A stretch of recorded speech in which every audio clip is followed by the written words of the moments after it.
So do you have an example of some of that legislative morality you're thinking about for the times now, or something like you'd like to see? So I'm a big proponent of it's people are calling it the defund the police movement. Hmm. I have conversations with folks all the time about, maybe the name needs to be changed because that's not actually what the movement is saying. They're not trying to defund police so much as reallocate police funds, but it's Yeah. just running around yelling reallocate police funds, like doesn't really work as well as defund. But yeah, I'm a huge proponent of the reallocation of policing funds. I think that the movement encompasses also the ideas of just significantly changing how police do their jobs, right? Hmm. And I think that this is something that needs to be legislated because we see consistent issues with how police are treating folks. And what we see too is, right, interestingly, a lot of people seem to think that it's just white cops enacting these things against Black people mostly or other folks. No. All cops, right? One of my mentors, Dr. Rayshawn Ray, right, with the Brookings Institute at the University of Maryland, he does research on this, and he talks about how the research shows that it's across race for cops. They all have these biases because it's part of the training, it's part of the ways in which they are taught to do these things. We don't have a great training system for police. We ask police officers to do so much more than they should be doing, right? We ask them essentially to be if like healthcare workers and mental health care officials and all this stuff, they shouldn't be doing that, right? They should really just be keeping order. And so if we work to redo that, then I think that will help in some ways to legislate morality for how people understand what police should be able to do or not be able to do, right? Like it'll create much more of a system of accountability for policing.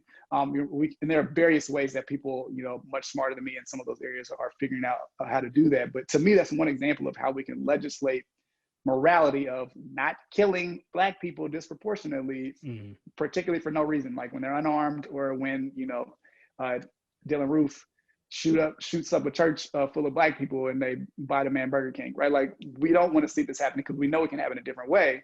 They're not doing it, even though we're bringing it to attention over and over and over again. Let's legislate it. And then maybe after a little while, all of a sudden that'll be more embedded in the actual system itself. And just to piggyback off the point there, I believe the gentleman's name is Geronimo Yanez, which is one of the officer actually, sorry, that shot Philando Castile. So that's indicative of your point. It's not as specific to just white police officers. It is police officers across the board because of the fear-based training, because of a lot of those mechanisms. And one of the things that's always funny to me, and I'm not trying to discredit anybody who shares this, I think it's just adding a little my perspective to it. When they share things like, why was Dylan Roof taken alive and unharmed? Why was the Aurora shooter taken in alive and unharmed? What you're talking about is the proof that training works, because they send their more trained officers to apprehend those individuals because they're seen as such a threat. So that's why they're apprehended with less physical harm to them and not being shot, because they are sending people who actually know what they're doing. So I will say that I am not a direct proponent of defund the police, but I'm not a direct I'm not in direct opposition to it either, because my overall position is this: do something. Research the problem, research a solution, and enact that solution, and then let's see what happens. You know what I mean? So if that's defunding the police because you're spreading out those resources so they don't have to take on the 30 jobs they work right now, so be it.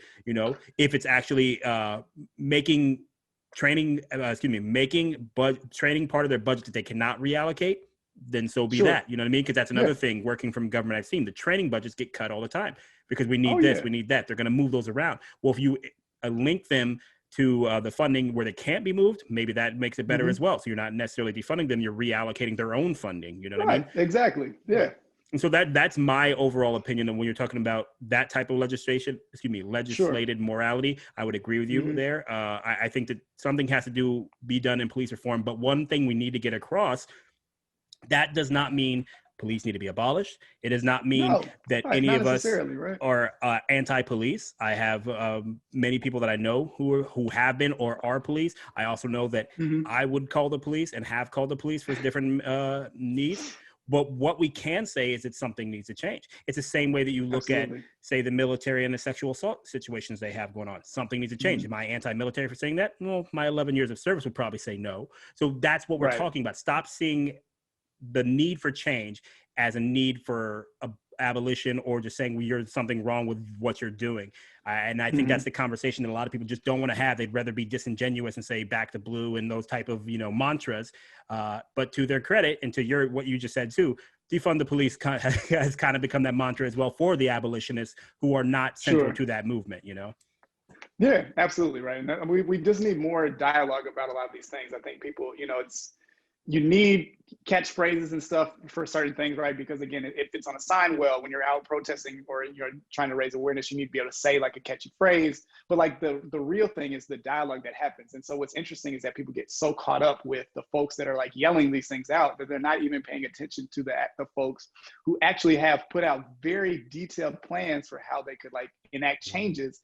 And those plans don't say any, like they don't coincide with anything that like a lot of the avid people that are just like shouting things out are saying, right? I think you need both of those for sure, right? Because that's what helps to enact the change or to get people to even listen to the proposal that you're going to put forth. But yeah, there are people that are researching these things and understand them very well, that have put forth proposals that make a lot of just practical sense. And that I think if people actually looked at, they could get on board or at least use it as a starting place to be like, hey, let's come to the table and figure out what we can do because we obviously know something needs to change. So, we just need more talk. And I think that's a product of the political manipulation that happens, not specifically by any particular group or any particular person, but by the totality of all the things that are going on with that. And so they make it to where, again, you're joining a tribe. I'm joining a pro-police tribe. I'm joining an anti-police tribe and blah, blah, blah, blah, whatever, but I've seen the video. The first time that I saw somebody describing that police shouldn't be doing what they were, all the different jobs they're doing, was by a chief or a deputy of police or something like that, like the head guy for this. I think it was in Texas. I forget. But he's saying police aren't supposed to be doing all this. Police have expanded their job and their roles for so many years, and that is why you see all these things starting to happen more often. Or I shouldn't say that because I don't know the data if it's happening more often, if we're just more aware. But nonetheless, you're seeing these things at the rate that you are because you're asking them to do a million jobs. So if you ask police to do what a police officer is supposed to do, you get better results. It's the same thing. If I went to you right now, I'm like, hey man, I need you to go ahead and put this foundation in this house. You're like, yo, I'm not trained for that. That's not what I'm gonna do.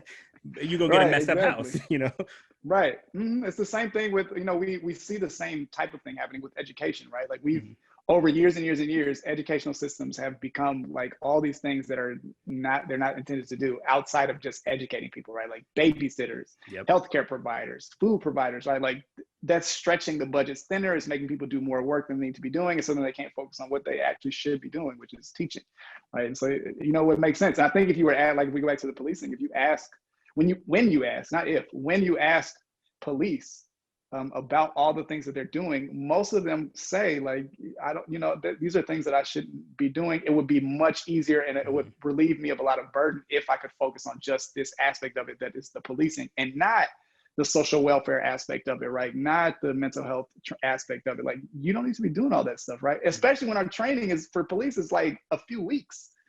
Like that's absurd, right? In and of itself. Like, you giving people guns to go out to shoot people potentially, and you only get trained for a few weeks. Like, that doesn't make sense, right? Like, there are much better models around the world. Military, right? Like, why is it that our military are so well trained in de-escalation tactics, but our police can't be, right? Like, you wouldn't see the same types of things happening.